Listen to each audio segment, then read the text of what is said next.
Hello friends, എല്ലാവർക്കും നമസ്കാരം. മറ്റൊരു പ്രധാനപ്പെട്ട ടോപ്പിക്കാണ് നമ്മുടെ ഇന്നത്തെ ഡിസ്കഷൻ. അതായത് നമുക്കറിയാം, മിഡിൽ ഈസ്റ്റിൽ ഇസ്രായേൽ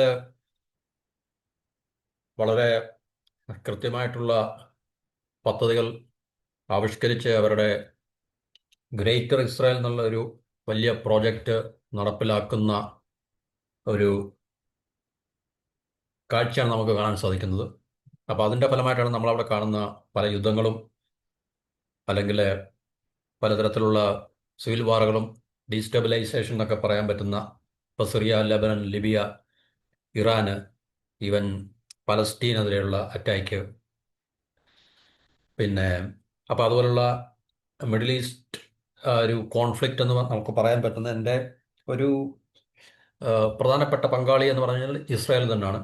ഇസ്രായേലിനെ ചുറ്റിപ്പറ്റിയാണ് ബാക്കിയുള്ള എല്ലാ തരത്തിലുള്ള യുദ്ധങ്ങളും അവിടെ നമുക്ക് കാണാൻ സാധിക്കുന്നത്. അത് അവരുടെ ദീർഘകാലമായിട്ടുള്ള ഗ്രേറ്റർ ഇസ്രായേൽ എന്ന് പറയുന്ന പദ്ധതി. ഗ്രേറ്റർ ഇസ്രായേൽ എന്ന് പറഞ്ഞു കഴിഞ്ഞാൽ അവരുടെ എന്താണ് പറയുന്നത്, വലിയൊരു സാമ്രാജ്യം ഉണ്ടാക്കിയെടുക്കുക, മറ്റു രാജ്യങ്ങളെ അവരുടെ വരുതിയിൽ കൊണ്ടുവന്നിട്ട് ഒരു രാജ്യവും ഒരു രീതിയിലും ഒറ്റയ്ക്കോ അല്ലെങ്കിൽ കൂട്ടായിട്ടോ അറബ് രാജ്യങ്ങളുടെ കാര്യമാണ് ഞാൻ പറഞ്ഞത്. അറബ് മാത്രമല്ല, ഇറാൻ അറബ് രാജ്യമല്ല, പേർഷ്യൻ രാജ്യമാണ്. എന്നിരുന്നാൽ തന്നെയും ഇറാൻ ഉൾപ്പെടെ അറബ് പേർഷ്യൻ രാജ്യങ്ങളൊന്നും തന്നെ ഒറ്റയ്ക്കോ കൂട്ടായിട്ടോ ഇസ്രായേലിൻ്റെ പിന്നെ എന്താണ് പറയുന്നത്, അവിടെ എക്സിസ്റ്റൻസ് മാത്രമല്ല, ഇസ്രായേലിൻ്റെ ഈ പറഞ്ഞ എക്സ്പാൻഷൻ, അധിനിവേശം എന്നൊക്കെ വേണമെങ്കിൽ നമുക്ക് മലയാളത്തിൽ പറയാം. കാരണം അവരുടെ ആ ഒരു സാമ്രാജ്യത്തെ കെട്ടിപ്പടുക്കുവാൻ വേണ്ടിയുള്ള ശ്രമത്തിൻ്റെ ഫലമായിട്ട് ആണ് നമുക്കവിടെ കാണാൻ കഴിയുന്ന ഈ പറഞ്ഞ യുദ്ധങ്ങൾ എല്ലാം തന്നെ. അപ്പോൾ ഗ്രേറ്റർ ഇസ്രായേൽ എന്നുള്ള ഒരു പ്രോജക്റ്റിലേക്ക് തീർച്ചയായിട്ടും അത് നടപ്പിലാക്കുവാൻ വേണ്ടിയാണ് നമുക്ക് ഈ പറഞ്ഞ അവിടെ കാണാൻ കഴിയുന്ന എല്ലാ ജിയോ പൊളിറ്റിക്സിൻ്റെ എല്ലാ തരത്തിലുള്ള കാഴ്ചകളും ഇതിനെ അടിസ്ഥാനമാക്കിയാണ്. അപ്പോൾ ഇസ്രായേലും ഇറാനുമായിട്ട് കഴിഞ്ഞ കുറേ മാസങ്ങൾക്ക് മുമ്പ് ഒരു കോൺഫ്രണ്ടേഷൻ നടന്നിട്ടുണ്ടായിരുന്നു. അത് കുറേ ദിവസങ്ങൾ അതുണ്ടായിരുന്നു.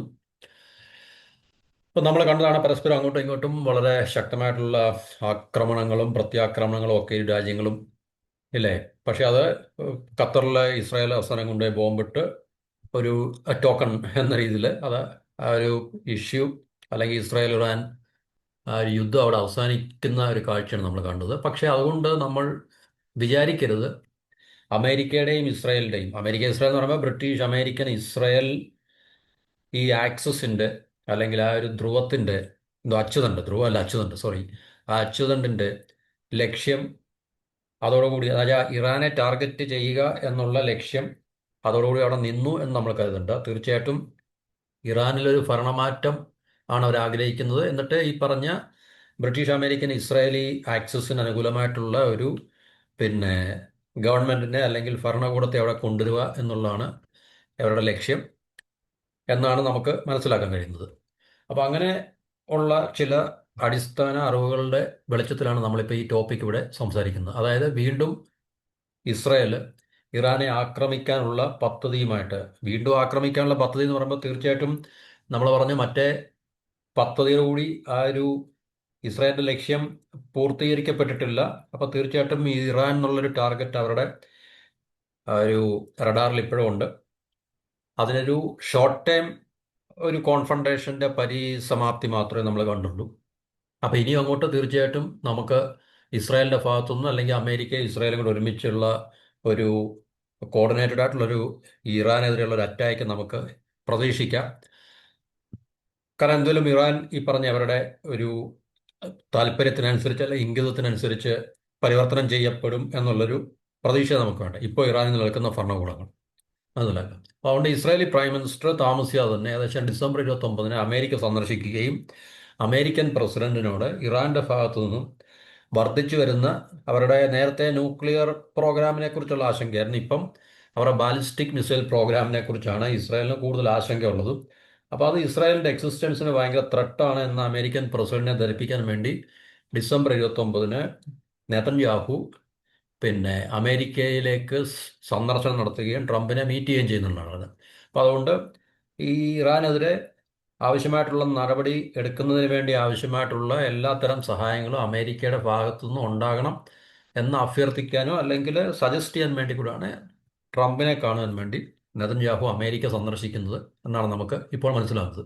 എന്ന് പറഞ്ഞാൽ ഒരു യുദ്ധത്തിൻ്റെ ഒരു മണം താമസിയാതെ ഒരു ഷോർട്ട് മീഡിയം ടൈമിൽ ഇറാനെതിരെ വീണ്ടും ഒരു കോൺഫ്രണ്ടേഷന് സാധ്യതയുണ്ട്, ഉണ്ടാകാം എന്നുള്ളതാണ് നമുക്ക് മനസ്സിലാക്കാൻ സാധിക്കുന്നത്. ഇസ്രായേലിനെ സംബന്ധിച്ച് അവർ പറയുന്നത് ഇറാനാണ് അവരുടെ ഇപ്പോഴത്തെ ഏറ്റവും വലിയ ത്രട്ട്. കാരണം ഇറാന്റെ പക്കൽ ഇറാൻ ന്യൂക്ലിയർ പ്രോഗ്രാം, പിന്നെ അതായത് ന്യൂക്ലിയർ വെപ്പൺസ് ഉണ്ടാക്കാൻ വേണ്ടിയുള്ള പദ്ധതിയുമായിട്ട് അവർ മുന്നോട്ട് പോകുന്നുണ്ട്. ഇറാനും അത് ആവർത്തിച്ച് പറഞ്ഞിട്ടുണ്ട്. കാരണം എന്തു തന്നെ വന്നു കഴിഞ്ഞാലും ശരി, അവർ ആ പദ്ധതിയുമായിട്ട് മുന്നോട്ട് പോകും. അപ്പോൾ അമേരിക്ക അവിടെ അവസാനം ഇസ്രായേലും ഈ ഇറാൻ തമ്മിലുള്ള യുദ്ധത്തിൽ അമേരിക്കയുടെ B2 ബോംബേഴ്സ് പോയിട്ട് ഇറാന്റെ ന്യൂക്ലിയർ ഫെസിലിറ്റി എല്ലാം തകർത്തു എന്നാണ് അമേരിക്ക അവകാശപ്പെടുന്നത്. അതോടുകൂടി ആ യുദ്ധം അവിടെ അവസാനിക്കുകയും ചെയ്തു. അപ്പോൾ ഇസ്രായേലിന്റെ ഭാഗത്തുനിന്ന് ഇസ്രായേലിന്റെ ഒഫീഷ്യൽസും അല്ലെങ്കിൽ അവരുടെ ഭരണകൂടത്തിന്റെ ഭാഗത്തു നിന്നൊക്കെ അവർ പറയുന്നത് അവർക്ക് ഇറാന്റെ ഈ ബാലിസ്റ്റിക് മിസൈൽ കപ്പാസിറ്റി, ഇറാന്റെ ബാലിസ്റ്റിക് മിസൈൽ കപ്പാസിറ്റി നമുക്കറിയാം. ഇറാൻ ഒരു മിസൈൽ പവറാണ് ശരിക്കും പറഞ്ഞു കഴിഞ്ഞാൽ. നമ്മൾ കണ്ടാണ്. കാരണം ഈ ഇസ്രായേലുമായിട്ടുള്ള യുദ്ധത്തിൽ ഇറാന്റെ ഭാഗത്തുനിന്നും ഉണ്ടായിട്ടുള്ള മിസൈൽ അറ്റാക്കുകൾ ടെലവീവിലും ജെറുസലേമിലും മറ്റിടത്തും മറിച്ചതും ഒക്കെ തന്നെ നമ്മൾ കണ്ടാണ് തീർച്ചയായിട്ടും. അപ്പോൾ ഇറാൻ ഒരു മിസൈൽ പവറാണ് തീർച്ചയായിട്ടും. അത് ഇസ്രായേലിനെ സംബന്ധിച്ച് വലിയ ആശങ്ക ഉളവാക്കുന്നതാണ്. പ്രത്യേകിച്ച് ബാലിസ്റ്റിക് മിസൈലിന്റെ പ്രോഗ്രാം ഇറാന് അത് ശക്തമായിട്ട് ഒരു പദ്ധതിയുമായിട്ട് മുന്നോട്ട് പോകുന്നത് ഇസ്രായേലിന് ഭയങ്കര ആശങ്ക ഉണ്ടാക്കുന്നു, അല്ലെങ്കിൽ ഒരു ഭീഷണിയാണെന്നാണ് ഈ ഈ ഇസ്രായേലിന്റെ വേർഷൻ. അപ്പോൾ അത് ട്രംപിനെ ധരിപ്പിക്കാൻ വേണ്ടിയാണ് നെതന്യാഹു അങ്ങോട്ട് പോകുന്നത്. അപ്പോൾ അങ്ങനെ ധരിപ്പിച്ച് ട്രംപിന്റെ ഭാഗത്തുനിന്ന് ഒരു പോസിറ്റീവായിട്ടുള്ള ഒരു എന്താണ് പറയുന്നത്, ഒരു സിഗ്നൽ കിട്ടിക്കഴിഞ്ഞാൽ തീർച്ചയായിട്ടും ഒരുപക്ഷെ സമീപ ഭാവിയിൽ നമുക്ക് അമേരിക്കയുടെയും ഇസ്രായേലിന്റെയും, കാരണം എന്തുവരെ ഇസ്രായേൽ ചെയ്യുന്ന യുദ്ധം അമേരിക്കയ്ക്കും ബ്രിട്ടനും ഒക്കെ വേണ്ടിയാണെന്നുള്ളത് നമുക്ക് 100% അറിയാവുന്നതാണ്, ജിയോ പൊളിറ്റിക്സ് അറിയാവുന്നവർക്ക്. കാരണം ഇസ്രായേലായിട്ടൊരു യുദ്ധമൊന്നുമില്ല. കാരണം ഇസ്രായേൽ ചെയ്യുന്ന യുദ്ധം എന്ന് പറഞ്ഞാൽ ഇസ്രായേൽ ഒരു പ്രോക്സിയാണ്. അമേരിക്കയുടെയും ബ്രിട്ടന്റെയും പ്രോക്സിയാണ് ഇസ്രായേൽ എന്ന് പറഞ്ഞു കഴിഞ്ഞാൽ. കാരണം ഇസ്രായേൽ നടത്തുന്ന യുദ്ധം അമേരിക്കയുടെ യുദ്ധമാണ്, ബ്രിട്ടന്റെ യുദ്ധമാണ്. അതുകൊണ്ട് തീർച്ചയായിട്ടും അമേരിക്കയുടെ അനുവാദം മേടിക്കാനോ ബ്രിട്ടന്റെ അനുവാദം മേടിക്കേണ്ട ആവശ്യമൊന്നുമില്ല. കാരണം അവിടെ യുദ്ധം ഉണ്ടാകുന്നുണ്ടെങ്കിൽ തീർച്ചയായിട്ടും അമേരിക്കയും ബ്രിട്ടനും അതിനുള്ള ഗ്രീൻ സിഗ്നൽ കൊടുത്താൽ മാത്രമേ അവിടെ യുദ്ധം ഉണ്ടാകത്തുള്ളൂ. അത് ഇസ്രായേൽ ആയാലും ശരി, അല്ലെങ്കിൽ അമേരിക്കൻ ബ്രിട്ടീഷ് അനുകൂല മറ്റ് ഭരണകൂടങ്ങൾ അല്ലെങ്കിൽ ഏതെങ്കിലുമൊക്കെ രാജ്യങ്ങളുണ്ടെങ്കിൽ തീർച്ചയായിട്ടും. അപ്പോൾ അതുകൊണ്ട് നമുക്ക് അതിനെക്കുറിച്ച് കൃത്യമായിട്ട് ഈ പറഞ്ഞ ഓക്കെ, നമ്മളിപ്പം ഇപ്പം ഈ ലോകത്ത് നിലനിൽക്കുന്ന ഇസ്രായേൽ ഒരു രാജ്യമായതുകൊണ്ട് ഒരു രാജ്യമെന്നുള്ളൊരു കോൺസെപ്റ്റ് വെച്ചിട്ട് നമുക്കറിയാം ഇസ്രായേൽ അമേരിക്കയിൽ പോയി, അല്ലെങ്കിൽ ഇസ്രായേലിൻ്റെ പ്രൈം മിനിസ്റ്റർ അമേരിക്കയിൽ പോയി ആഹ്, അമേരിക്കയുടെ സഹായം തേടി അമേരിക്ക ഇസ്രായേലിന് സഹായങ്ങൾ സ്ഥിരമായി കൊടുത്തുകൊണ്ടിരിക്കുകയാണ് എന്നൊക്കെ നമുക്ക് വേണമെങ്കിൽ ഒരു രസത്തിന് വേണ്ടി പറയാം. പക്ഷേ അങ്ങനല്ല ജിയോ പൊളിറ്റിക്സിൻ്റെ യാഥാർത്ഥ്യം, അല്ലെങ്കിൽ ശരിക്കുള്ള റിയാലിസം അതല്ല എന്നുള്ള കാര്യം നമുക്ക് ജിയോ പൊളിറ്റിക്സിനെ കുറിച്ച് അറിയാവുന്ന, ഇസ്രായേൽ എന്താണെന്നോ അല്ലെങ്കിൽ മിഡിൽ ഈസ്റ്റ് പൊളിറ്റിക്സ് എന്താണെന്നോ ഒക്കെ അറിയാവുന്ന ആൾക്കാർക്ക് അത് കൃത്യമായിട്ട് അറിയാം. പക്ഷേ ഓക്കെ, നമ്മളിപ്പോൾ ഒരു രാജ്യമായിട്ട് ഇസ്രായേലിനെ കാണുന്നു, UN-ലുള്ള രാജ്യമാണ്. മറ്റു രാജ്യങ്ങളെ പോലെ തന്നെ 1948 ഫോം ചെയ്ത ഒരു രാജ്യമാണ് ഇസ്രായേൽ, ഒരു രാജ്യമാണ്. അതുകൊണ്ട് ഇസ്രായേലും ചുറ്റുവട്ടത്തുള്ള മറ്റു രാജ്യങ്ങളൊക്കെ ആയിട്ട് എപ്പോഴും ഉം, യുദ്ധമാണ്. അപ്പോൾ ഇസ്രായേലിനെ സഹായിക്കാൻ വേണ്ടി അമേരിക്ക എപ്പോഴും ആയുധങ്ങൾ കൊടുക്കുന്നു, സഹായങ്ങൾ കൊടുക്കുന്നു. കാരണം അമേരിക്ക ഏറ്റവും കൂടുതൽ സഹായം നൽകുന്ന ഒരു രാജ്യമാണല്ലോ ഇസ്രായേൽ എന്ന് പറഞ്ഞു കഴിഞ്ഞാൽ. അതുകൊണ്ടല്ല എല്ലാ പ്രസിഡന്റും വളരെ ശക്തമായിട്ട് തന്നെ ഇസ്രായേലിനൊപ്പം തന്നെ ഉണ്ട് എന്നുള്ള കാര്യം നമുക്ക് അറിയാവുന്ന കാര്യമാണ്. അപ്പോൾ അതുകൊണ്ട് തീർച്ചയായിട്ടും ഈ ഇസ്രായേലിന്റെ പ്രൈം മിനിസ്റ്റർ അമേരിക്കയിൽ പോയിട്ട് അമേരിക്കയുടെ സഹായം അഭ്യർത്ഥിക്കുക എന്ന് പറഞ്ഞു കഴിഞ്ഞാൽ അതിനകത്തൊരു വൈരുദ്ധ്യം നമുക്ക് ജിയോ പൊളിറ്റിക്സ് അറിയുന്നവർക്കുണ്ട്. പക്ഷേ ഇതൊക്കെ ഒരു ജസ്റ്റർ മാത്രമാണ്. ഇതൊക്കെ ഒരു പുറമേയുള്ള എന്താണ് പറയുന്നത്, ചില ഗിമിക്സ് മാത്രമാണെന്നുള്ള കാര്യം നമുക്ക് മനസ്സിലാക്കാം. അപ്പോൾ ഈ പറഞ്ഞ ഒരു യുദ്ധ സാഹചര്യം അല്ലെങ്കിൽ യുദ്ധത്തിന് ഉള്ള സാധ്യത ഇപ്പോൾ നമുക്ക് പല റിപ്പോർട്ടുകളിൽ കൂടെ നമുക്ക് മനസ്സിലാക്കാൻ സാധിക്കുന്നുണ്ട്. ഇസ്രായേലിന്റെ ഈ പ്രോജക്റ്റ് അവര്, കാരണം ദീർഘകാലമായിട്ട് ഗ്രേറ്റർ ഇസ്രായേൽ എന്നുള്ള പ്രോജക്റ്റ് ഉള്ളതാണ്. അപ്പോൾ ആ ഗ്രേറ്റർ ഇസ്രായേൽ എന്നുള്ള പ്രോജക്റ്റ് അവർക്ക് എന്താണ് പറയുന്നത്, പൂർത്തീകരിക്കുക എന്നുള്ളത്. അപ്പോൾ അതുവരെ തീർച്ചയായിട്ടും നമുക്ക് ഈ പറഞ്ഞ പ്രദേശങ്ങളിലൊക്കെ തന്നെ ഇതുപോലുള്ള യുദ്ധങ്ങളും അല്ലെങ്കിൽ യുദ്ധസമാനമായിട്ടുള്ള സാഹചര്യങ്ങളും ഫ്ലാഷ് പോയിന്റ് ആയിട്ട് തന്നെ അല്ലെങ്കിൽ കോൺഫ്ലിക്റ്റ് സോണായിട്ട് തന്നെ നമുക്ക് നിൽക്കുന്നത് നമുക്ക് കാണാൻ സാധിക്കും. അപ്പോൾ ഇസ്രായേലും ഈ പറഞ്ഞ ഇറാൻ തമ്മിലുള്ള ഒരു 2 ആഴ്ചയോളം നീണ്ടുന്ന യുദ്ധങ്ങൾ, അതിനകത്തിൽ തീർച്ചയായിട്ടും ഇസ്രായേൽ പറയുന്നത് ഇറാന്റെ ബാലിസ്റ്റിക് മിസൈൽ പ്രോഗ്രാമിനെല്ലാം ന്യൂട്രലൈസ് ചെയ്തു അല്ലെങ്കിൽ ഡിസേബിൾ ചെയ്തു എന്നൊക്കെയാണ് ഇസ്രായേൽ അവകാശപ്പെടുന്നത്. അതുപോലെ തന്നെ അമേരിക്കയും പറയുന്നത് അവരുടെ B2 ബോംബേഴ്സ് കൊണ്ട് അവരുടെ ന്യൂക്ലിയർ ഫെസിലിറ്റീസ് അല്ലെങ്കിൽ ആ പറഞ്ഞ ഇൻസ്റ്റലേഷൻ എല്ലാം ബോംബ് ചെയ്തുകൊണ്ട് ഇറാന്റെ ന്യൂക്ലിയർ പ്രോഗ്രാമും ഏകദേശം ന്യൂട്രലൈസ് ചെയ്യപ്പെട്ടു എന്നുള്ള അവകാശവാദമായിട്ടാണ് അമേരിക്കയും മുന്നോട്ട് വന്നിരിക്കുന്നത്. അപ്പോൾ ഇതെല്ലാം പിന്നെ പറയുമ്പോഴും ഇപ്പം ഈ യുദ്ധം മറ്റൊരു രാജ്യത്തിനെ ആക്രമിക്കാൻ വേണ്ടി ഏത് നെറേറ്റീവ് നമുക്ക് ഉണ്ടാക്കാമല്ലോ. നമുക്കറിയാം ഇതുപോലുള്ള രാജ്യങ്ങൾക്ക് ഉണ്ടാക്കാമല്ലോ. അപ്പം നമുക്ക് പണ്ട് ഇറാന്റെ മുകളിൽ അല്ലെങ്കിൽ ഇറാനെ അറ്റാക്ക് ചെയ്യാൻ വേണ്ടി അമേരിക്ക ടോണി ബ്ലെയറും പിന്നെ ജോർജ് ബുഷും ഒക്കെ പറഞ്ഞ കള്ളങ്ങളും അല്ലെങ്കിൽ അമേരിക്ക പറഞ്ഞ കള്ളങ്ങളും ഒക്കെ തന്നെ നമുക്കറിയാവുന്നതാണ്. പക്ഷെ അതൊന്നും സത്യമല്ല എന്നുള്ള പിന്നീട് അന്ന് മുതലേ ലോകത്തിന് അറിയാവുന്ന ഒരു വസ്തുതകളാണ്. അതുപോലെ തന്നെ ഉള്ളത്, കാരണം ഇറാനെ ആക്രമിക്കുന്നത്, ഇറാൻ ന്യൂക്ലിയർ ബോംബ് ഉണ്ടാക്കുന്നു, അത് ഇസ്രായേലിന് മാത്രമല്ല ഇസ്രായേലിന് ചുറ്റുമുള്ള അല്ലെങ്കിൽ മിഡിൽ ഈസ്റ്റിലെ മൊത്തം രാജ്യങ്ങൾക്കും അതൊരു ഭീഷണിയാണ് എന്നുള്ള ഒരു വസ്തുത വസ്തുത എന്ന് പറഞ്ഞാൽ ആ ഒരു നറേറ്റീവിലാണ് ഇറാനെ ആക്രമിക്കാൻ വേണ്ടി ഇസ്രായേൽ, അമേരിക്കൻ, ബ്രിട്ടീഷ് ആക്സിസ് തയ്യാറാകുന്നത്, അല്ലെങ്കിൽ അതുകൊണ്ടാണ് ആക്രമിക്കുന്നത് എന്നാണ് അവർ പറയുന്നത്. നമുക്കറിയാം അവിടെ ചെയ്യുന്ന യുദ്ധങ്ങളുടെ എല്ലാം കാരണങ്ങൾ എന്താണെന്നുള്ളത് കൃത്യമായിട്ട് നമുക്കറിയാവുന്നതാണ്. അപ്പോൾ ഈ പറഞ്ഞ യുദ്ധം, അമേരിക്കയുടെ B2 ബോംബേഴ്സ് ഈ പറഞ്ഞ ഇറാന്റെ ന്യൂക്ലിയർ ഇൻസ്റ്റലേഷൻസ് എല്ലാം നശിപ്പിച്ചെങ്കിലും വീണ്ടും ഇസ്രായേൽ പറയുന്നത് ഇറാൻ അത് റീകൺസ്ട്രക്ട് ചെയ്യാൻ തുടങ്ങിയിട്ടുണ്ട് എന്നാണ് പറയുന്നത്. അപ്പോൾ ഇതിനകത്തിൽ നമുക്കറിയാം ഇതെല്ലാം കള്ളങ്ങളാണ് തീർച്ചയായിട്ടും. ആ, അതിനെക്കുറിച്ച് നമ്മൾ തൽക്കാലം ഒരു എന്താ പറയുന്നത്, ഇനി അതിലെ ചെയ്തിട്ടുള്ള ഞാൻ പറഞ്ഞ ഇതൊരു റിപ്പോർട്ടിന്റെ അടിസ്ഥാനത്തിൽ ഇങ്ങനെയുള്ള കാര്യങ്ങൾ നടക്കുന്നു എന്ന് മാത്രമാണ് പറയുന്നത്. അപ്പോൾ ഇറാൻ വീണ്ടും ന്യൂക്ലിയർ പദ്ധതിയുമായിട്ട് മുന്നോട്ട് പോകുന്നുണ്ട്. അമേരിക്ക ബോംബ് ചെയ്തിട്ടും അതല്ലല്ലോ, ഈ വർഷം ജൂണിലായിരുന്നല്ലോ ഈ പറഞ്ഞ ഇസ്രായേൽ ഇറാൻ വാർ എന്ന് പറഞ്ഞു കഴിഞ്ഞാൽ. അപ്പോൾ അന്നേരം അമേരിക്കയുടെ B2 ബോംബേഴ്സ് അവിടെ പോയി ഈ ഇറാന്റെ വളരെ സീക്രട്ടീവ് ആയിട്ടുള്ള രഹസ്യ സങ്കേതം എന്ന് പറയുന്ന ഈ ന്യൂക്ലിയർ ഇൻസ്റ്റലേഷൻസിലൊക്കെ പോയിട്ട് അവർ ബോംബ് ചെയ്ത് നശിപ്പിച്ചു. അങ്ങനെ ന്യൂക്ലിയർ അവരുടെ എന്താ ഇറാന്റെ ന്യൂക്ലിയർ ഫെസിലിറ്റി നശിപ്പിച്ചത് കാരണം ഇറാൻ അത് ഒത്തിരി വർഷം പുറമോട്ട് പോയിട്ടുണ്ട്. ഇനി അവർക്കത് അടുത്ത സമയത്തൊന്നും അല്ലെങ്കിൽ പെട്ടെന്നൊന്നും ഒരു ന്യൂക്ലിയർ ബോംബ് ഉണ്ടാക്കാൻ സാധിക്കത്തില്ല എന്നൊക്കെയുള്ള അവകാശവാദമായിട്ട് അന്ന് വന്നെങ്കിൽ തന്നെയും ഇപ്പോൾ ഇസ്രായേൽ പറയുന്നത് വീണ്ടും ഇറാൻ ഈ പറഞ്ഞ ന്യൂക്ലിയർ എന്താണ് പറയുന്നത് അംബീഷനുമായിട്ട് അല്ലെങ്കിൽ അവരുടെ പ്രോജക്റ്റ് റീകൺസ്ട്രക്ട് ചെയ്യാൻ തുടങ്ങിയിട്ടുണ്ടെന്നാണ് പറയുന്നത്. അപ്പോൾ ഇതെല്ലാം ശരിക്കും പറഞ്ഞു കഴിഞ്ഞാൽ ജിയോ പൊളിറ്റിക്സിൻ്റെ പാർട്ട് ആൻഡ് പാർസലാണ്. ഇതിനകത്തിൽ യുദ്ധങ്ങൾ ചെയ്യാൻ വേണ്ടി കള്ളങ്ങൾ പറയും, ഫോൾസ് ആയിട്ടുള്ള നറേറ്റീവ് ഉണ്ടാക്കും, പ്രൊപ്പഗൻഡ ഉണ്ടാക്കും, പരസ്പരം അങ്ങോട്ടും ഇങ്ങോട്ടും ഒക്കെ തന്നെ ഇതാണ് രാജ്യങ്ങൾ ചെയ്യാറുള്ളത്. അപ്പോൾ അതിൻ്റെ ഭാഗമായിട്ട് മാത്രമേ നമുക്കിതിനെ കാണാൻ സാധിക്കത്തുള്ളൂ. ഇപ്പോഴത്തെ ഇസ്രായേലിൻ്റെ കൺസേൺ എന്ന് പറഞ്ഞാൽ ഇറാൻ്റെ ന്യൂക്ലിയർ പ്രോഗ്രാം അല്ല, അവരുടെ ബാലിസ്റ്റിക് മിസൈൽ പ്രോഗ്രാം ആണെന്നാണ് പറഞ്ഞ് മുന്നോട്ട് വന്നിരിക്കുന്നത്. അപ്പോൾ അത് ട്രംപിനെ തെറിപ്പിച്ചിട്ട് ഏഹ് അത് ട്രംപിനെ തെറിപ്പിച്ചിട്ട് ട്രംപിൻ്റെ അമേരിക്കയുടെ ഭാഗത്തുനിന്ന് വേണ്ട സഹായങ്ങൾ ഉണ്ടാക്കിയെടുക്കുക എന്നുള്ളതാണ് ഇപ്പം ഈ വിസിറ്റിൻ്റെ ഒരു എന്താണ് ലക്ഷ്യമായിട്ട് നമുക്ക് ഈ റിപ്പോർട്ടിൽ കൂടെ മനസ്സിലാക്കാൻ സാധിക്കുന്നു. അപ്പം യുദ്ധത്തിൻ്റെ ഈ ഒരു സാധ്യത ഉണ്ടോയെന്ന് ചോദിച്ചു കഴിഞ്ഞാൽ തീർച്ചയായിട്ടും ഉണ്ട്. കാരണം ഇസ്രായേലിനെ എതിർക്കുവാൻ ശക്തിയുള്ള അല്ലെങ്കിൽ ഇസ്രായേലിന് ഭീഷണിയായിട്ടുള്ള എല്ലാ രാജ്യങ്ങളെയും, അറബ് രാജ്യങ്ങളുടെ, മിഡിൽ ഈസ്റ്റിലെ രാജ്യങ്ങളുടെ കാര്യമാണ് പ്രത്യേകിച്ച് പറയുന്നത്. മിഡിൽ ഈസ്റ്റ് അല്ലെങ്കിൽ ഇറാൻ പേർഷ്യൻ രാജ്യമുണ്ട്. സുന്നി ഷിയ സൈഡിൽ നിന്ന് ഏത് രാജ്യവും ഒറ്റയ്ക്കോ കൂട്ടായിട്ടോ ഇസ്രായേലിൻ്റെ അവിടുത്തെ എന്താണ് പറയുന്നത് ആ ഒരു ഡോമിനൻസിനെ, എക്സിസ്റ്റൻസിനെ ഭീഷണിയാണ് എന്ന് അവർക്ക് തോന്നുന്ന എല്ലാ രാജ്യങ്ങളെയും അവർ ഗ്രാജുവലി സിസ്റ്റമാറ്റിക്കായിട്ട് ന്യൂട്രലൈസ് ചെയ്തുകൊണ്ടിരിക്കുകയാണ്. അവരെ ഡീസ്റ്റെബിലൈസ് ചെയ്തുകൊണ്ടിരിക്കുകയാണ്. നമുക്ക് അറിയാവുന്നതാണ് ഇറാഖ്, സിറിയ, ലെബനൻ, ലിബിയ, ഈ പറഞ്ഞ പാലസ്തീനിലെ ഹമാസ്, ഹെസ്ബുള്ള, ഹൂത്തീസ്, ഇങ്ങനെയുള്ള എല്ലാ ഇസ്രായേലിന് ത്രെട്ടായിട്ടുള്ള അല്ലെങ്കിൽ ഇസ്രായേലിന് ഭീഷണി ഉണ്ടാക്കുന്ന എല്ലാ എലമെൻസിനെയും അവർക്ക് സപ്പോർട്ട് കൊടുക്കുന്ന രാജ്യങ്ങളെല്ലാം തന്നെ ഇസ്രായേൽ ആക്രമിക്കുകയും ഈ പറഞ്ഞ രാജ്യങ്ങളെയൊക്കെ തന്നെ എന്താണ് പറയുന്നത് ഈ അവരുടെ ഭരണ സ്- ഏഹ് ഈ പറഞ്ഞ ഭരണ സംവിധാനത്തെല്ലാം തകിടം മറിക്കുകയും അല്ലെങ്കിൽ ആ രാജ്യത്തെ ടോട്ടലായിട്ട് ഡിസ്ട്രോയ് ചെയ്യുന്ന ഒരു കാഴ്ചയാണ് നമുക്ക് പണ്ട് മുതലേ നമുക്ക് കാണാൻ സാധിക്കുന്നത്. കാരണം അത് അവരുടെ ദീർഘകാല ലക്ഷ്യങ്ങളുടെ ഭാഗമായിട്ട് നമുക്കതിനെ കാണാൻ സാധിക്കത്തുള്ളൂ. ഗ്രേറ്റർ ഇസ്രായേൽ എന്നുള്ള പ്രോജക്റ്റിന്റെ ഭാഗമായിട്ട് നമുക്കിതിനെല്ലാം കാണാൻ സാധിക്കത്തുള്ളൂ.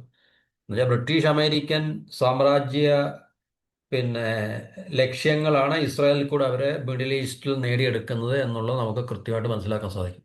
കാരണം ഇസ്രായേൽ അവരുടെ ഒരു പ്രോക്സിയാണ്. കാരണം പാകിസ്ഥാനെ എങ്ങനെ ഉണ്ടാക്കിയോ അതുപോലെ തന്നെ ഒരു ഉദ്ദേശം മിഡിൽ ഈസ്റ്റിനെ മിഡിൽ ഈസ്റ്റിനെയും അതുപോലെ തന്നെ മിഡിൽ ഈസ്റ്റിലുള്ള റിസോഴ്സിൻ്റെ മുകളിലും പൂർണ്ണ ആധിപത്യം സ്ഥാപിക്കാൻ വേണ്ടി അവരുണ്ടാക്കിയെടുത്ത ഒരു ആർട്ടിഫിഷ്യൽ സ്റ്റേറ്റാണ് ഇസ്രായേൽ എന്നുള്ളതാണ് ഈ ജിയോ പൊളിറ്റിക്സ് അറിയാവുന്ന ആൾക്കാർക്ക് കൃത്യമായിട്ട് മനസ്സിലാക്കാൻ സാധിക്കുന്നത്.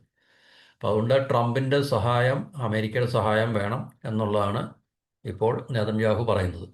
അപ്പോൾ യുദ്ധത്തിനുള്ള ഒരു സാഹചര്യം അല്ലെങ്കിൽ അതിനുള്ളൊരു പിന്നെ എന്താണ് പറയുന്നത് ഒരു ഒരുക്കം പ്രിപ്പറേഷൻ നടത്തുക എന്നുള്ളതിൻ്റെ ഒരു മുന്നോടിയായിട്ടായിരിക്കാം ഒരു പക്ഷേ ഈ ഒരു വിസിറ്റ് നമുക്ക് കാണേണ്ടത്. അപ്പോൾ വൈറ്റ് ഹൗസ് എന്നാൽ അമേരിക്കൻ പ്രസിഡന്റിൻ്റെ നമ്മുടെ ഇവിടുത്തെ PMO പ്രൈം മിനിസ്റ്റേഴ്സ് ഓഫീസ് എന്ന് പറയുന്ന പോലെ തന്നെ അവിടുത്തെ പ്രസിഡൻഷ്യൽ ഓഫീസാണ് വൈറ്റ് ഹൗസ് എന്നല്ല.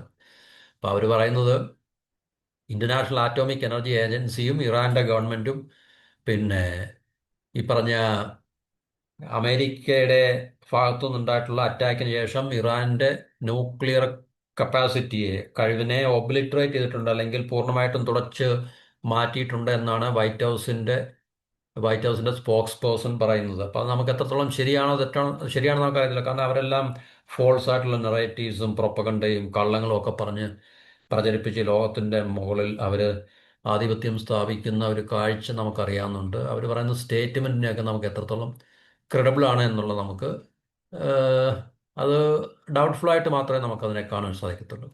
അപ്പോൾ എന്തൊക്കെ ഈ സൂപ്പർഫിഷ്യലായിട്ട് അല്ലെങ്കിൽ ഉപരിപ്ലവമായിട്ട് നമ്മൾ എന്തെല്ലാം കണ്ടാലും കേട്ടാലും നമ്മൾ മനസ്സിലാക്കേണ്ട ഒരു കാര്യം എന്ന് പറഞ്ഞാൽ അമേരിക്ക, ബ്രിട്ടീഷ്, ഇസ്രായേൽ ആക്സിസിന്റെ ലക്ഷ്യങ്ങൾ ഇതുവരെ പൂർണ്ണമായിട്ടും അവിടെ നടപ്പാക്കിയിട്ടില്ല. അപ്പോൾ അവരുടെ ലക്ഷ്യം എന്ന് പറഞ്ഞാൽ ഗ്രേറ്റർ ഇസ്രായേൽ എന്നുള്ള പ്രോജക്റ്റാണ്. ആ ഗ്രേറ്റർ ഇസ്രായേൽ എന്നുള്ള പ്രോജക്റ്റ് പിന്നെ അത് തീർച്ചയായിട്ടും പടിഞ്ഞാറൻ രാജ്യങ്ങളുടെ സാമ്രാജ്യം ഈ മിഡിൽ ഈസ്റ്റിൽ കൊണ്ട് സ്ഥാപിക്കുക എന്നുള്ളതാണ്. അത് ഇപ്പോഴും തുടങ്ങിയല്ല, 100 വർഷങ്ങൾക്ക് മുമ്പ് തന്നെ ഈ ഒരു പ്ലാനും പദ്ധതിയുമായിട്ട്, എന്നുവെച്ചാൽ ഓട്ടോമൻ എംപയറിനെ പിന്നെ എന്താണ് പറയുന്നത്, ഡിസ്ട്രോ ചെയ്തിട്ട് അതിനുശേഷം മിഡിൽ ഈസ്റ്റിൽ നമുക്കറിയാം ബ്രിട്ടന്റെയും അതുപോലെ തന്നെ ഫ്രാൻസിൻ്റെയൊക്കെ ആധിപത്യമാണ് പിന്നീട് അവിടെ നമുക്ക് കാണാൻ സാധിച്ചത്. അങ്ങനെ അവർ ഓരോ രാജ്യം ഓട്ടോമൻ എംപയറിനെ ഒരു പിന്നെ എന്താണ് പറയുക ഇല്ലാതാക്കിയിട്ട് ചെറിയ ചെറിയ രാജ്യങ്ങൾ, സൗദി ഇതുപോലുള്ള ചെറിയ രാജ്യങ്ങളൊക്കെ അവർ ഉണ്ടാക്കിയെടുത്തിട്ട് ബ്രിട്ടീഷ്, ഫ്രഞ്ച് പിന്നെ അല്ലെങ്കിൽ അതിനുശേഷം നമുക്ക് അമേരിക്ക എന്ന് പറയുന്ന ബ്രിട്ടീഷ്, ഫ്രഞ്ച്, അമേരിക്കൻ ഒരു എന്താ പറയുന്നത് ഇമ്പീരിയലിസം അവിടെ നടപ്പിലാക്കി വരുന്നൊരു കാഴ്ചയാണ് നമുക്കിപ്പോഴും. കാരണം അവിടുത്തെ ഒട്ടുമിക്ക രാജ്യങ്ങൾ, ഇപ്പം സൗദി ആയാലും UAE ആയാലും ഇതെല്ലാം ബ്രിട്ടീഷ് അമേരിക്കൻ ഓർബിറ്റിൽ അല്ലെങ്കിൽ അവരുടെ ഇൻഫ്ലുവൻസിലുള്ള രാജ്യങ്ങളാണ് പൂർണ്ണമായിട്ടും നമുക്ക് മനസ്സിലാക്കാൻ സാധിക്കും. അപ്പോൾ അവിടെ ഇസ്രായേൽ എന്ന് പറയുന്ന ഒരു രാജ്യത്തെ കൊണ്ട് ആർട്ടിഫിഷ്യലായിട്ട് ഉണ്ടാക്കിയത് മിഡിൽ ഈസ്റ്റിൻ്റെ മുകളിൽ, അറബ് രാജ്യങ്ങളുടെ മുകളിൽ അറബ് നാഷണലിസത്തെ ഇല്ലാതാക്കി, അതുപോലെ തന്നെ അവിടുത്തെ റിസോഴ്സ് നമുക്കറിയാം ഓയിൽ, ഗ്യാസ് ഇതുപോലുള്ള റിസോഴ്സിൻ്റെ മുകളിൽ അവർക്ക് പൂർണ്ണമായിട്ടുള്ള ആധിപത്യം ഉണ്ടാക്കിയെടുക്കുക എന്നുള്ളതാണ് ഈ പറഞ്ഞ രാജ്യങ്ങളുടെ അല്ലെങ്കിൽ ഈ രാജ്യം എന്ന് പറയുന്ന വലിയ ശക്തികളുടെ ലക്ഷ്യം. അപ്പോൾ ആ ലക്ഷ്യത്തിലേക്ക് അവർ പിന്നെ നീങ്ങുന്നതിൻ്റെ ഫലമായിട്ടാണ് നമുക്ക് അവിടുത്തെ ഒരിക്കലും നിലയ്ക്കാത്ത യുദ്ധങ്ങളെ നമുക്ക് കാണേണ്ടത്. അല്ല, ഇത് ശരിക്കും ഞാൻ നേരത്തെ പറഞ്ഞിട്ടുണ്ട്, ബൈലാറ്ററൽ എന്ന് പറയുന്ന വിഷയം ഒരിടത്തുമില്ല. ഉഭയകക്ഷി എന്ന് പറയുന്ന രണ്ട് രാജ്യങ്ങൾ, ഇപ്പോൾ ഇറാനും ഇറാഖും തമ്മിൽ യുദ്ധം നടത്തത് രണ്ട് രാജ്യങ്ങൾ തമ്മിലുള്ള യുദ്ധമല്ല, അത് ജിയോ പൊളിറ്റിക്കലായിട്ടുള്ള മാനദണ്ഡങ്ങളുള്ളതാണ് ശരിക്കും പറഞ്ഞത്. ഇപ്പോൾ ഇസ്രായേൽ അവിടെ നടത്തുന്ന യുദ്ധം, ഇറാനുമായിട്ടുള്ള യുദ്ധം ജിയോ പൊളിറ്റിക്കൽ അല്ല, സോറി ബൈലാറ്ററൽ അല്ല, ജിയോ പൊളിറ്റിക്കലാണ്. അപ്പോൾ ജിയോ പൊളിറ്റിക്സിൽ മാസ്റ്റേഴ്സ് ആരാണെന്ന് ചോദിച്ചു കഴിഞ്ഞാൽ നമുക്കറിയാം അത് അമേരിക്കയുടെ നേതൃത്വത്തിലുള്ള പടിഞ്ഞാറൻ സംവിധാനമാണ് എന്ന് നമുക്ക് പറയാതെ നമുക്ക് മനസ്സിലാകും. കാരണം ഈ ലോകത്തെല്ലായിടത്തും യുദ്ധം ഉണ്ടാക്കുന്നത് അവരാണ്. എല്ലാ പ്രദേശങ്ങളിലും, എല്ലാ ഭൂപ്രദേശങ്ങളിലും, എല്ലാ ഏരിയാസിലും, എന്നുവെച്ചാൽ മിഡിൽ ഈസ്റ്റ് ആയാലും സെൻട്രൽ ഏഷ്യ ആയാലും സൗത്ത് ഏഷ്യ ആയാലും സൗത്ത് ഈസ്റ്റ് ഏഷ്യ ആയാലും ആഫ്രിക്കൻ കോണ്ടിനെന്റിലായാലും ഈവൻ ലാറ്റിൻ അമേരിക്കയിലായാലും ഇവിടെ എല്ലാം യുദ്ധം ചെയ്യുന്നത് അല്ലെങ്കിൽ ചെയ്യിപ്പിക്കുന്നത് അമേരിക്കയുടെ നേതൃത്വത്തിലുള്ള അവരുടെ അവർക്ക് സപ്പോർട്ടായിട്ടുള്ള രാജ്യങ്ങളോ അല്ലെങ്കിൽ അവർക്ക് സപ്പോർട്ടുള്ള പ്രോക്സി ഗ്രൂപ്പ്സോ ഒക്കെ തന്നെയാണ് എല്ലായിടവും യുദ്ധം ചെയ്യുന്നതും അല്ലെങ്കിൽ ഈ പറഞ്ഞ കോൺഫ്ലിക്റ്റിലെല്ലാം ഏർപ്പെടുന്നതല്ല.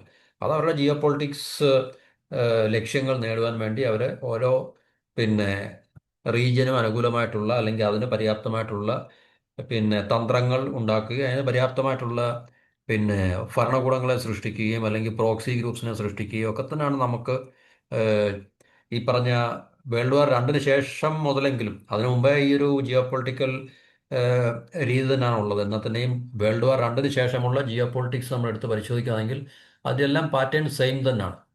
നമുക്ക് ആ കമ്മ്യൂണിസം ഉണ്ടായിരുന്നു എന്ന് പറയുന്ന കാലഘട്ടം, സോവിയറ്റ് യൂണിയൻ കൊളാപ്സായി എന്ന് പറഞ്ഞ് ഒരു 1989-90 വരെയുള്ള ജിയോ പൊളിറ്റിക്സും അതിനുശേഷം പിന്നീട് ജിഹാദ്, ഇസ്ലാമിക് ഫണ്ടമെന്റലിസം എന്ന് പറയുന്ന ഇതിനെ മുൻനിർത്തി ലോകരാജ്യങ്ങളെ, പ്രത്യേകിച്ച് അവർക്ക് വളരെ ഇമ്പോർട്ടൻ്റ് ആയിട്ടുള്ള വൈറ്റലായിട്ടുള്ള റീജിയൻസിലെല്ലാം തന്നെ ഈ പറഞ്ഞ ജിഹാദ് അല്ലെങ്കിൽ എന്താ പറയുന്നത്, പ്രോക്സി വാറിനെ എല്ലാം ഉണ്ടാക്കിയെടുത്തിട്ട് രാജ്യങ്ങളെ ഡീസ്റ്റെബിലൈസ് ചെയ്യുകയും രാജ്യങ്ങളെല്ലാം ഭീഷണിയുടെ, ഇന്ത്യ ഉൾപ്പെടെയുള്ള രാജ്യങ്ങളുടെ കാര്യം പറയുന്നത്. കാരണം ഇന്ത്യ എല്ലാം അതിന് ഈ geopolitics, British American Israeli ജിയോ പൊളിറ്റിക്സിന്റെ വിക്ടിംസ് ആണ് എന്നുള്ള കാര്യത്തിൽ നമുക്ക് സംശയങ്ങളൊന്നുമില്ല. ഇപ്പം നമ്മൾ പറയുമ്പോൾ ഇന്ത്യയും ഇസ്രായേലും തമ്മിൽ, രാജ്യങ്ങൾ തമ്മിൽ വലിയ ബന്ധങ്ങളൊക്കെ ഉണ്ടെന്ന് പറയും. പക്ഷേ ഇതിനകത്തിൻ്റെയും ഒരു വലിയ ഇമ്പീരിയൽ സംവിധാനം എന്ന് പറയുമ്പോൾ തീർച്ചയായിട്ടും അവർ നമ്മളുടെ ശത്രു തന്നെയാണ്. അതുകൊണ്ടാണല്ലോ പാകിസ്ഥാനെ അവർ അകമഴിഞ്ഞ് എല്ലാ രീതിയിലും സപ്പോർട്ട് ചെയ്യുന്നതും ഇന്ത്യക്കെതിരെ എപ്പോഴും ഒരു പ്രോക്സി ആയിട്ട്, അല്ലെങ്കിൽ ഒരു എന്താണ് പറയുന്നത്, ഒരു വേട്ടപ്പട്ടി. കാരണം ഇന്ത്യയെ വേട്ടയാടി പിന്നെ നമ്മളെന്താണ് ഉപദ്രവിക്കാൻ വേണ്ടി തയ്യാറായി നിൽക്കുന്ന ഒരു വേട്ടപ്പട്ടിയെ ഉണ്ടാക്കിയെടുത്തത് ഈ പറഞ്ഞ പടിഞ്ഞാറൻ രാജ്യങ്ങളാണ്, ബ്രിട്ടീഷ് അമേരിക്കൻ സംവിധാനങ്ങളാണ്. അപ്പോൾ അവർ ഇപ്പോഴും പാകിസ്ഥാനെ ഫലപ്രദമായിട്ട് ഇന്ത്യക്കെതിരെ അത് ഉപയോഗിക്കുന്നുണ്ട്. അപ്പോൾ ഇതെല്ലാം അവരുടെ പ്രോക്സി ആണ്, അതെല്ലാം അവരുടെ ജിയോ പൊളിറ്റിക്കൽ ആയിട്ടുള്ള ഒബ്ജക്ട്സ് അല്ലെങ്കിൽ ലക്ഷ്യങ്ങൾ നേടുന്നതിന് വേണ്ടി അവർ ഉണ്ടാക്കിയെടുത്ത സംവിധാനങ്ങളാണ്. അപ്പോൾ ഇസ്രായേലിൻ്റെ പ്രോജക്റ്റും മിഡിൽ ഈസ്റ്റിലെ ശരിക്കും പറഞ്ഞു കഴിഞ്ഞാൽ ബ്രിട്ടീഷ് അമേരിക്കൻ ഇമ്പീരിയലിസ്റ്റിൻ്റെ പ്രോജക്റ്റാണ്. അത് അവരുടെ ഗ്രേറ്റർ ഇസ്രായേൽ എന്ന് പറയുമ്പോൾ ഗ്രേറ്റർ ബ്രിട്ടീഷ് അമേരിക്കൻ എംപയർ ഉണ്ടാക്കിയെടുക്കുക, എംപയർ മീൻസ് സംവിധാനം, ആ ബ്രിട്ടീഷ് സാമ്രാജ്യ സംവിധാനം ഉണ്ടാക്കിയെടുക്കുക എന്നുള്ളതിൻ്റെ ഭാഗമായിട്ട് മാത്രമേ നമുക്കതിനെ കാണാൻ സാധിക്കത്തുള്ളൂ. അതായത് നമ്മൾ ബുഷും, സീനിയർ ബുഷ് അല്ല ജൂനിയർ ബുഷ് ഒക്കെ ഭരണത്തിൽ നിന്നപ്പോൾ അവരുടെ വലിയൊരു പ്രോജക്റ്റ് ഉണ്ട്, project for new American century എന്നൊക്കെ പറഞ്ഞിട്ട്, PNAC എന്നൊക്കെ പറഞ്ഞു. അപ്പോൾ അതൊക്കെ നിങ്ങൾ നെറ്റിൽ പോയി വായിച്ച് നോക്കുവാണെങ്കിൽ, കാരണം അതിൻ്റെ ഭാഗമായിട്ടാണ് ഈ മിഡിൽ ഈസ്റ്റിലെ ഇറാഖ് മുതലുള്ള രാജ്യങ്ങളെ, 7 രാജ്യങ്ങളെ അവർ ആക്രമിച്ച് കീഴ്പ്പെടുത്തുവാൻ വേണ്ടി അവർ തീരുമാനിച്ചത്. പക്ഷേ ഇറാനെ അവർക്കിതുവരെ അവർ വിചാരിക്കുന്ന രീതിയിൽ എന്താണ് പറയുന്നത്, അവരുടെ പിന്നെ കൈകളിലേക്ക്, അല്ലെങ്കിൽ അവരുടെ താല്പര്യപ്രകാരം അവിടെ ഭരണമാറ്റം ഉണ്ടാക്കിയെടുക്കുവാനോ, അല്ലെങ്കിൽ രാജ്യത്തിനെതിരെ ഈ പറഞ്ഞ പോലെ തന്നെ ഒരു ലാർജ് സ്കെയിൽ വാറിലേക്ക് ഈ ഇറാനുമായിട്ട് കൊണ്ടെത്തിക്കാൻ ഇതിന് സാധിച്ചില്ല. കാരണം ഇറാന്റെ ഭാഗത്ത് മറ്റു രാജ്യങ്ങളെ ആക്രമിക്കുന്ന പോലെ ആയിരിക്കത്തില്ല ഇറാനെ ആക്രമിക്കുന്നത് എന്നുള്ള തിരിച്ചറിവിന്റെ ഭാഗമായിട്ടായിരിക്കും. അപ്പോൾ ഇപ്പോഴും അതിനകത്തിൽ അവസാനമായി അവശേഷിക്കുന്ന ഇറാൻ മാത്രമാണ്. അതുകൊണ്ട് തീർച്ചയായിട്ടും നമുക്ക് മനസ്സിലാകാം, അത് ഏത് സമയത്തും ഇറാനുമായിട്ടുള്ള ഒരു ലാർജർ കോൺഫ്ലിക്റ്റ് ഉണ്ടാകാനുള്ള സാധ്യത ഉണ്ട് എന്നുള്ളതിൻ്റെ അടിസ്ഥാനത്തിൽ മാത്രമാണ് നമുക്ക് ഈ പറഞ്ഞ ഇസ്രായേൽ പ്രൈം മിനിസ്റ്റർ എന്താണ് പറയുന്നത്, ബെഞ്ചമിൻ നെതന്യാഹുവിൻ്റെ ഈ ഡിസംബർ 29 ഉള്ള അമേരിക്കൻ വിസിറ്റ് തീർച്ചയായിട്ടും ഇരു രാജ്യങ്ങളും തമ്മിലുള്ള ഇപ്പം ഇന്ത്യയുടെ പ്രൈം മിനിസ്റ്റർ അമേരിക്കയിൽ പോകുന്നത് ഈ രാജ്യങ്ങളും തമ്മിലുള്ള ബന്ധങ്ങൾ, ട്രേഡ്, അതുപോലുള്ള കാര്യങ്ങളൊക്കെ ചർച്ച ചെയ്യാൻ വേണ്ടിയായിരിക്കും. പക്ഷേ ഇസ്രായേലിൻ്റെ പ്രൈം മിനിസ്റ്റർ പോകുന്നത് തീർച്ചയായിട്ടും ഈ പറഞ്ഞ പോലുള്ള ഉഭയകക്ഷി ചർച്ച ചെയ്യാൻ വേണ്ടിയല്ല. കാരണം അവിടുത്തെ യുദ്ധത്തിൻ്റെ വാർ പ്രോജക്ട്സിനെ കുറിച്ച് മാത്രം ഡിസ്കസ് ചെയ്യാനാണ് എന്നുള്ള കാര്യം നമ്മൾ മനസ്സിലാക്കുക. അതിനുവേണ്ടി മാത്രമായിരിക്കും, അല്ല മറ്റൊന്നുമല്ല. അമേരിക്ക ബ്രിട്ടീഷ് പ്ലാന് ഇസ്രായേലിൽ കൂടി അങ്ങനെ അവിടെ നടപ്പാക്കുക എന്നുള്ളതിനെക്കുറിച്ച് മാത്രം ചർച്ച ചെയ്യാൻ വേണ്ടിയാണ് ഈ പറഞ്ഞ യാത്രകൾ അല്ലെങ്കിൽ ഇതുപോലുള്ള കണ്ടുമുട്ടലുകൾ എന്നാണ് നമുക്ക് അറിയാൻ കഴിയുന്നത്, അല്ലെങ്കിൽ നമ്മൾ മനസ്സിലാക്കുന്നത്. അപ്പോൾ തീർച്ചയായിട്ടും അവിടെ യുദ്ധം തീർച്ചയായിട്ടും ഇസ്രായേലും ഇറാനും തമ്മിൽ ഉണ്ടാകും. അതിപ്പോഴല്ലെങ്കിൽ നാളെ ഷോർട്ട് മീഡിയം ടൈമിൽ തീർച്ചയായിട്ടും ഉണ്ടാകാനുള്ള സാധ്യതയുണ്ട്. അത് നമുക്ക് ഈ പറഞ്ഞ ഇതുപോലുള്ള വാർത്തകളുടെ അടിസ്ഥാനത്തിലും അല്ലെങ്കിൽ ഇതുപോലുള്ള കാഴ്ചകളുടെ അടിസ്ഥാനത്തിലും നമുക്ക് മനസ്സിലാക്കാൻ പറ്റും. പക്ഷേ അതിൻ്റെ അനന്തരഫലം എന്തായിരിക്കും നമുക്കറിയാൻ പറ്റില്ല. കാരണം ഇറാൻ എന്ന് പറഞ്ഞു കഴിഞ്ഞാൽ ഇറാഖല്ല എന്നുള്ളൊരു വ്യക്തമായിട്ടുള്ള ബോധം തീർച്ചയായിട്ടും. ഇനി അമേരിക്ക B-2 ബോംബേഴ്സ് അവരെവിടെ കൊണ്ട് ബോംബിട്ടെന്ന് നമുക്കറിയത്തില്ല, ലോകത്തിനും അറിയത്തില്ല. കാരണം ഇതുപോലുള്ള, കാരണം ഇതൊന്നും നമ്മൾ നേരിട്ട് കാണുന്നില്ല. കാരണം റിപ്പോർട്ടുകളിൽ കൂടെ മാത്രമേ നമുക്ക് മനസ്സിലാക്കാൻ പറ്റുള്ളൂ. റിപ്പോർട്ടുകൾ എവിടെ നിന്നാണ് വരുന്നത് വെച്ചാൽ അവർ കൺട്രോൾ ചെയ്യുന്ന മീഡിയാസിൽ കൂടെ നമുക്ക് റിപ്പോർട്ട് കിട്ടത്തുള്ളൂ. അതുകൊണ്ട് നമുക്കതൊക്കെ അതിൻ്റെ എന്താണ് പറയുന്നത്, വ്യക്തമായിട്ടുള്ള ട്രൂത്ത് അല്ലെങ്കിൽ സത്യാവസ്ഥ നമുക്കറിയാൻ പറ്റത്തില്ല. അവർ ചില വല്ല മലയുടെ മണ്ടയ്ക്കൊണ്ടാണ് ബോംബിട്ടത്, അല്ലെങ്കിൽ ഇറാൻ്റെ ഈ ന്യൂക്ലിയർ ഇൻസ്റ്റലേഷൻ നശിപ്പിക്കപ്പെട്ടോ എന്നൊന്നും നമുക്കറിയത്തില്ല തീർച്ചയായിട്ടും. ഒരുപക്ഷെ യുദ്ധം താൽക്കാലികമായിട്ട് അവസാനിപ്പിക്കാൻ വേണ്ടിയുള്ള ഒരു പിന്നെ എന്താണ് പറയുന്നത്, ഒരു ഗിമിക്സിൻ്റെ ഭാഗമായിട്ടായിരിക്കും ചിലപ്പോൾ അങ്ങനെ സംഭവിച്ചത് എന്നുള്ളത് നമുക്ക് അറിയില്ല. കാരണം ഇസ്രായേൽ ഇറാൻ യുദ്ധത്തിൽ, കാരണം ഇസ്രായേലിനും കാര്യമായിട്ടുള്ള നല്ല നാശനഷ്ടങ്ങൾ ഇറാൻ്റെ ഭാഗത്തുനിന്ന് ഉണ്ടായിട്ടുണ്ട്. കാരണം അവർ ഒരു മിസൈൽ പവറാണ്, ബാലിസ്റ്റിക് മിസൈൽ പവറാണ്. തീർച്ചയായിട്ടും ഇസ്രായേൽ വിചാരിക്കുന്ന ഒരു തലത്തിലേക്കൊന്നും യുദ്ധം കൊണ്ട് അവർക്ക് അവസാനിപ്പിക്കാനോ അല്ലെങ്കിൽ എത്തിക്കാനോ ഒരിക്കലും കഴിയില്ല എന്നുള്ളൊരു വസ്തുത കൂടി ഇതിനകത്തുണ്ട്. അതുകൊണ്ട് തീർച്ചയായിട്ടും ആ ഒരു ഷോർട്ട് ടൈമിലുള്ള യുദ്ധം കൊണ്ട് ഇസ്രായേലും അമേരിക്കയും അവരുടെ ഗ്രേറ്റർ ഇസ്രായേൽ എന്നുള്ള പ്രോജക്റ്റ് അവസാനിപ്പിച്ചിട്ടില്ല. അതിൻ്റെ മുന്നോടിയായിട്ട് തന്നെയാണ് ഇപ്പോൾ തീർച്ചയായിട്ടും ഈ ഒരു വിസിറ്റ് ഉണ്ടാകാൻ പോകുന്നത് എന്നുള്ള കാര്യം പറഞ്ഞുകൊണ്ട് നമുക്ക് ഈ ടോപ്പിക്കോട് അവസാനിപ്പിക്കാം. മറ്റൊരു ടോപ്പിക്കുമായിട്ട് അടുത്ത വീഡിയോയിൽ.